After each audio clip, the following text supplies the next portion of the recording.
Released in 1998 for the PlayStation, Resident Evil 2 was a direct sequel to the first game. Development of 2 started almost immediately after the first was released, but was scrapped when it neared completion. As an apology, Capcom released Resident Evil Director's Cut, which originally came with a demo for what would become the now complete version of 2. 2 originally came on 2 discs, making it twice the size of the first. Each disc contains the first and second scenarios of one of the playable characters. Disc 1 is Leon, and Disc 2 is Claire.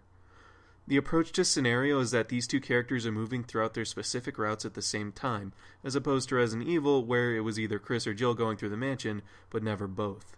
I'll talk about the scenario specifics a little bit later, as completing one character's scenario opens up a second one for the other character. Each character's story is unique, despite them both starting in a similar fashion. Both Leon and Claire enter Raccoon City late one night to find it overrun with zombies. Leon is late for his first day at work, and Claire is looking for any information on her brother, Chris, who went missing after the events of the original Resident Evil.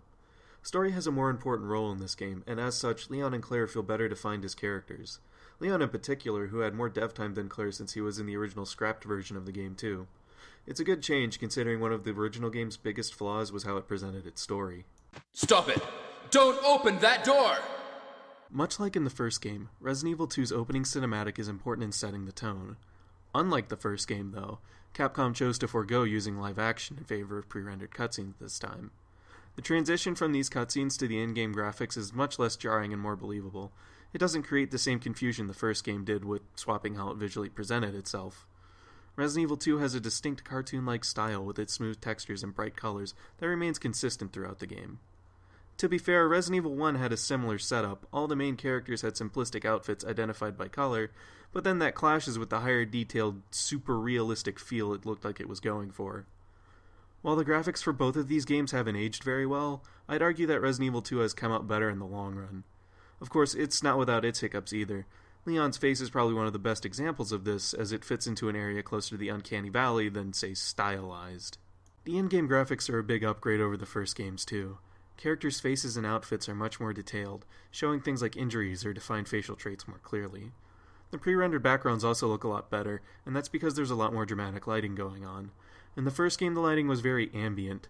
A lot of places were covered in light and very few areas were in shadow unless it was painted on with the pre-rendered backgrounds. Resident Evil 2 has multiple areas with varying levels of light and shadow, and that helps lend to the dramatic tension the game aims to create.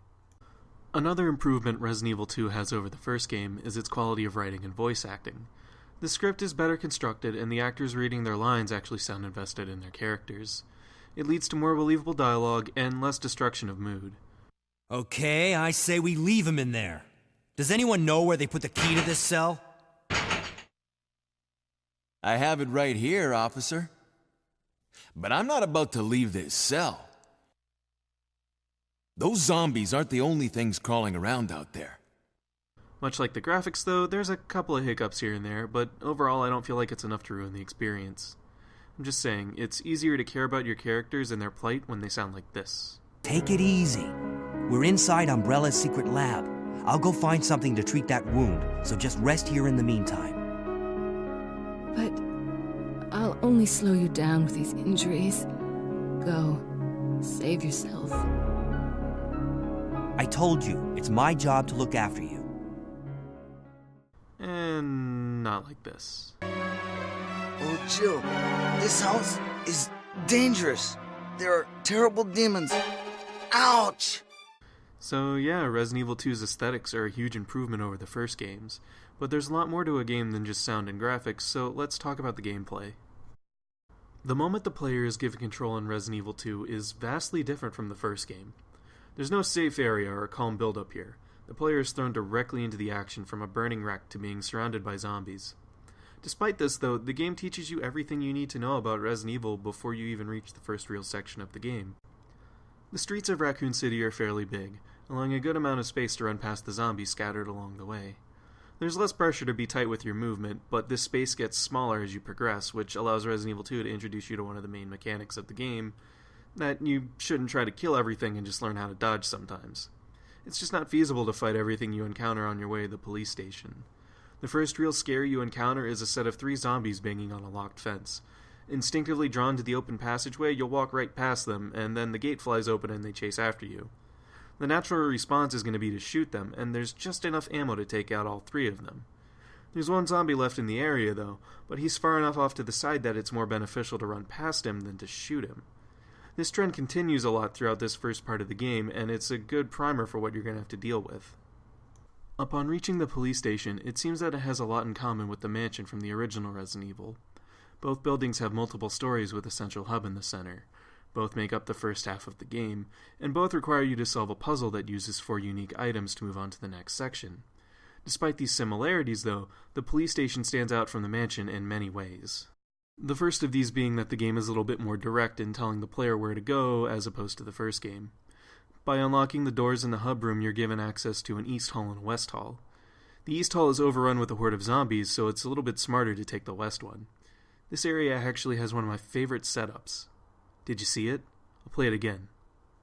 Yeah, that monster crawls across the window as you make your way to the door, and then in the next room you're treated to a unique camera angle that's used only once, hinting at whatever crawled by the window is watching you. This is really creepy, and it's a really interesting thing that wasn't experimented with in the first game. This creature is called a licker, which is this version's game of the hunter. The licker is interesting because it shares many qualities with the hunter, including a lunge and a quick swipe, but the most interesting part of it to me is how it operates. Having no eyes, the licker senses things by touch and sound. It also gives off a heavy breathing noise which the hunter lacked, giving a better warning to the player that there's one in the area. Lickers can actually be avoided by walking instead of running, assuming one hasn't already spotted you. In the first room, there's actually little shards of glass on the floor, and if you walk over those, it'll alert the licker. It's a nice touch. However, there's a little bit more to this scene than just the licker itself, so let's talk about that. Resident Evil 2 plays with the cinematics a lot more than the first game did, and in turn, this gives the game a much more dramatic feel. There are a lot more cutscenes, everything has one, from item pickups to character introductions, and this gives the game a much heavier focus on its story, which works well with the better constructed dialogue. Resident Evil 2 takes a lot of opportunities to drum out the drama, and because of this, its story is much more engaging and interesting. Let's get back to the area at hand, though. After this encounter, if the player continues to search the West Hall, they'll eventually stumble upon the STARS office, which gives a few hints to Chris's whereabouts. On top of that, the player is also given their second weapon. For Leon, this can be the Magnum or shotgun, and for Claire, it can be either the grenade launcher or bowgun. What weapon depends on what scenario. Whatever gun the player doesn't get can be obtained later in the game, also found in the police station. Now seems like a good time to talk about weapon balance, which is actually where just about all of the character balance in the game stems from. Now in the first Resident Evil, I talked about how the weapon loadouts help determine the difficulty, since Jill had access to the almighty grenade launcher while Chris didn't. Jill had 8 item slots while Chris had 6, but Chris had slightly more health. Resident Evil 2 does away with this concept. Both Leon and Claire can hold 8 items at once, and both take about the same amount of hits from zombies. Where these two differ is in their weapon choices. Leon has access to the shotgun and Magnum, on top of having a handgun that can hold 18 rounds. Claire, on the other hand, can use the grenade launcher, a 13-round handgun, and a new weapon called the bowgun. Leon packs more raw firepower, with the shotgun and Magnum killing most enemies in anywhere from 1 to 3 hits, while Claire has more versatility. The bowgun is pretty weak, lacking in the crowd control effect the shotgun offers, and leaves Claire without a way to deal with hordes of enemies until she gets the grenade launcher. The launcher actually received a bit of an overhaul in its ammo system. The regular explosive rounds now have a splash-like effect when they land. Flame rounds do damage over time, and acid rounds act like a magnum in being a very powerful single shot. This approach to weapon balance is great. It actually affects how you can handle certain areas of the game as different characters, as opposed to gimping you like what happened in the first game. Near the end of the police station, the player meets their NPC partner. For Leon, this is Ada Wong, and for Claire, it's Sherry Birkin. This time around, the NPCs have a more narrative connection than they do gameplay.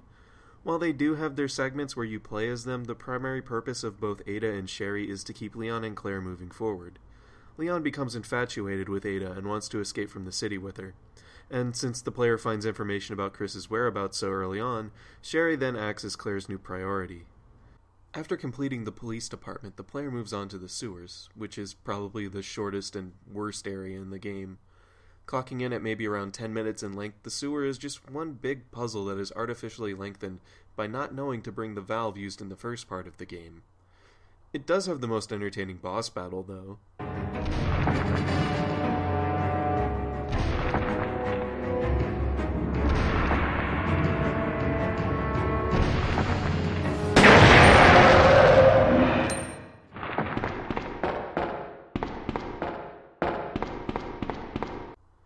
Overall, this area just serves as the weakest point in the game. It's pretty much there to just give backstory on how the city went to hell and where the player needs to go next to get out. Once the sewers are complete, though, the player will have their first encounter with William Birkin, the creator of the G-Virus and its current host. Throughout the game, the player is given hints about Birkin, building him up to be scary and unstoppable, which he kinda is. Unlike other bosses in the game, Birkin doesn't go down when you beat him. He flees and heals himself before showing up again later. Between the two scenarios in the game, you fight 6 total variations of the mad scientist as he grows and adapts, each form slightly more powerful and scary than the last. In the first scenario, this leads up to a 2-form battle that makes interesting use of the up and down aiming ability. It's a vast improvement over the first Resident Evil's penultimate fight, which didn't require you to do much more than run to the end of a hallway and shoot. After this fight with Birkin, the A scenario is over, and you're given access to the B scenario for the other character. So, Claire A unlocks Leon B, and vice versa. This is a really interesting concept because Resident Evil 2 treats the A and B scenarios like 2 stories happening at the same time, and things you do on Path A affect Path B. Did you blow up the alligator boss in the A scenario instead of just shooting him? Well, he's not going to be there in B then. There's a myriad of little things like this that can change. Others include whether or not you killed the zombified Officer Marvin, a hidden weapon stockpile, and a special room in the game's final area. Probably the biggest and most notable difference in Scenario B, though, is Mr. X. Dropped in by a helicopter while the player is still early into the police station, Mr. X is a Tyrant-class monster sent to find any remaining samples of the G-Virus, one of which happens to be in Sherry's locket. The way Mr. X works in-game, though, is that he appears at set spots in the scenario to try and stop the player from advancing. He pops up at seemingly random points and is so strong that it's better to avoid him than to try and fight him.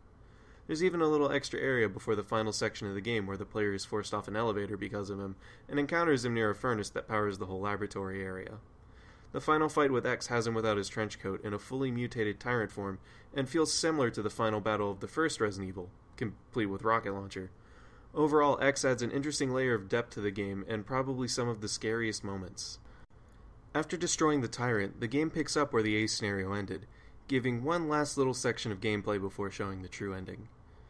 The player is then taken to the results screen, which is a little bit more detailed than the first games. The game now has a grading system that is based around several different factors, like number of saves, total time taken to finish, and the amount of healing items used. The game's pretty lenient on the saving, though. I believe it takes about 7 to actually fall a grade. The grade serves not only as a push to your ego on how good you are, but also determines what you can unlock. The first is a series of special infinite ammo guns, including a rocket launcher, submachine gun, and a Gatling gun. Using any of these weapons detracts from your end result grade, but honestly they're just there for fun. After clearing both scenarios, the game gives the player a teaser about a special zombie that roams around the police department. By defeating this zombie, the player gets a key that unlocks 2 special costumes for Leon, and 1 costume for Claire as well as a new gun. I think these are some of my favorite bonuses in any Resident Evil game. One of Leon's costumes changes how he holds his handgun, giving him a faster rate of fire, and the handgun Claire picks up is shot from her hip, also giving her a faster rate of fire. I think the coolest part, though, is that if you ended a scenario wearing a costume, that character will appear in the corresponding one with it on. It's nice to be rewarded this way, with little things that give you a bit of an edge and also look cool at the same time. There are a couple of bonus modes, too, the first being Extreme Battle.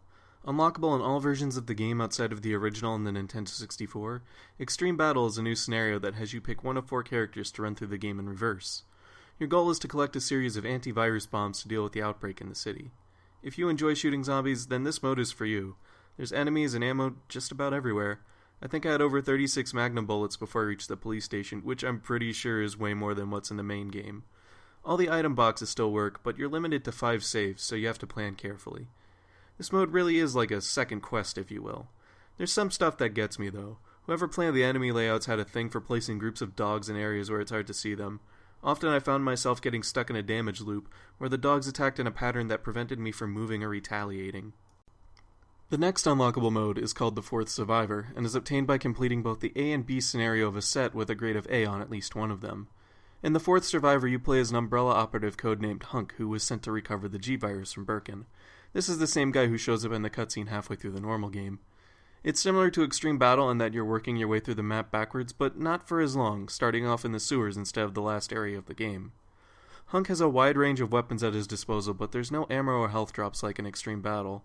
You're expected to make the short but dangerous trek through the police station without taking much damage, and let me say, it gets pretty crazy the farther along you get. The final mode is called Tofu Survivor, and is unlocked by playing one set of A and B scenarios 3 times while getting an A rank on at least one of them. Tofu Survivor is just the fourth Survivor scenario, except instead of Hunk, you play as a knife-wielding block of tofu. It's damn near impossible to complete unless you're a god of tank controls, but I'm pretty sure this was just meant to be a joke mode in the first place. Really, it's kind of creative and pretty hilarious. So that's it for Resident Evil 2. This really is one of my favorite games in the franchise, and probably one of my favorite games of all time. Much like the first Resident Evil, this game has a huge amount of ports, spanning all the major consoles out during its release as well as a PSN version. If I had to recommend any game in the series to somebody, this would be it. Resident Evil 2 has a lot more replayability than the first game, thanks to its unique take on the 2 character scenarios, as well as all the bonus unlockables. The game is a great example of what a sequel should be, in taking all the points of the first game and expanding on them as well as experimenting and doing its own thing every now and then.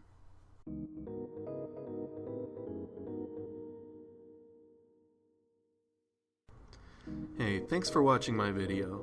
The next big review will be over the final game in the Resident Evil PlayStation trilogy, Resident Evil 3, and you can click on the link over there whenever it's finally uploaded to go watch that. If you haven't seen my first review on the original Resident Evil, you can click over there to go to that.